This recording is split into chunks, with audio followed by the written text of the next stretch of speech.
Let's jump right in. Welcome to this explainer, where we're digging into a seriously heartwarming, completely true story by the amazing author Sudha Murty. It's called How I Taught My Grandmother to Read. Now, this isn't just a sweet family story, it's this incredibly profound look at literacy, pure grit, and just totally smashing through traditional societal norms. Let's get started. So think about this for a second. How exactly does a 12-year-old girl become the absolute most important teacher in a 62-year-old woman's life, right? It's wild. We're so used to the older generation passing down all the wisdom, but here, that whole dynamic is completely flipped on its head. It really makes you question everything we just assume about age and learning. To wrap our heads around this, we really need to travel back in time. Just picture this. It's a small village in North Karnataka, roughly 40 years ago. Every single week, you've got this young 12-year-old girl, our narrator, sitting down to read to her grandmother, Krishtaka. See, at this point in her life, Krishtaka couldn't read or write. She'd never actually been to school. So every Wednesday, she completely depended on her granddaughter to read her the latest installment of this wildly popular Kannada serial novel called Kashi Yatra. Now, we have to talk about the sheer power of this specific story. Kashi Yatra. It was written by the famous Kannada author Triveni, and it follows an elderly woman who has this one burning desire. She desperately wants to visit Kashi, or Varanasi. She genuinely believes that worshipping Lord Vishwavishwaravar is going to bring her ultimate punya, ultimate spiritual merit. But in this really beautiful twist, the main character actually ends up giving all her savings to an orphan girl for her wedding, completely giving up her own pilgrimage. And what's so fascinating here is just how intensely Krishtaka identified with that character. She had never been to Kashi either, so she felt this incredibly deep personal connection to those themes of sacrifice and devotion. And reading this story wasn't just some quiet, private thing. It was a whole community event. The original text actually uses this perfect moment to introduce a grammar concept called binomials. These are just expressions made up of two words that always go together in a specific order.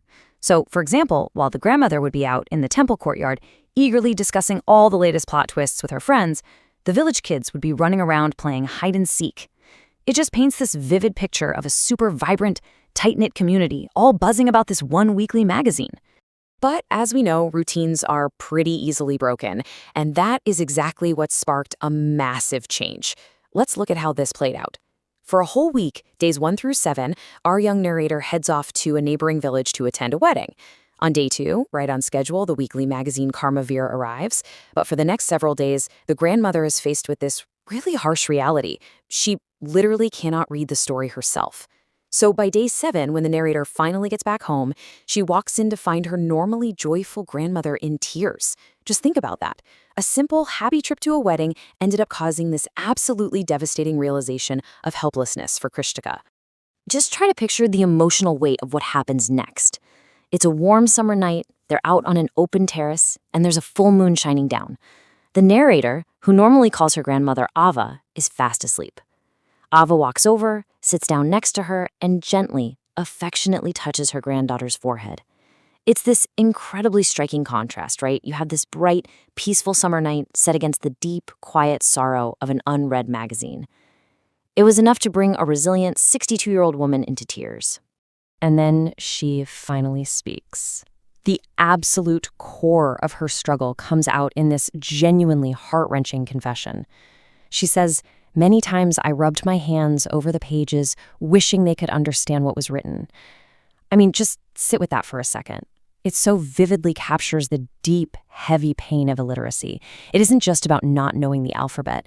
It's this literal, physical barrier to understanding. It's the feeling of being entirely dependent on someone else just to follow a story that you love. Well, that painful realization sparks a totally radical decision. Krishtaka firmly declares she is going to learn the Kannada alphabet. And the contrast between the student and the teacher here is just wild. On one side, you have the prospective student, 62 years old, gray hair, wrinkled hands, working tirelessly in the kitchen all day, but absolutely desperate to learn. On the other side, a 12-year-old girl who playfully makes assumptions and, honestly, kind of laughs at the whole idea. The narrator actually teases her grandmother about her age and her appearance, which really just highlights this massive gap in age and life experience between the two of them. But Krishtaka, she doesn't let that stop her. Her resolve is absolutely unshakable. And the source text actually uses her journey to brilliantly illustrate how prefixes work. When you add a prefix to a word, it often completely flips the meaning to its opposite. Krishtaka was deeply unhappy about her inability to read, for sure, but her ultimate mission? She was determined to become completely independent by the time the Dasar festival rolled around. She was going to read that novel herself, irrespective of her age or what anybody else had to say about it. Now, actually achieving that independence, that took some serious, undeniable effort. It's the kind of effort perfectly described by classic idioms of hard work. We're talking about needing to hit the books, which means to study incredibly seriously, or to learn by heart, meaning to memorize something completely, or burning the midnight oil, staying up super late to work or study. Well, this 62-year-old student literally embodied every single one of those phrases. She was this incredibly eager learner who would just relentlessly read, repeat, write, and recite until she got it right. Her whole work ethic was driven by this one incredibly powerful philosophy. She believed, and I quote, "For a good cause, if you are determined, you can overcome any obstacle. For learning, there is no age bar."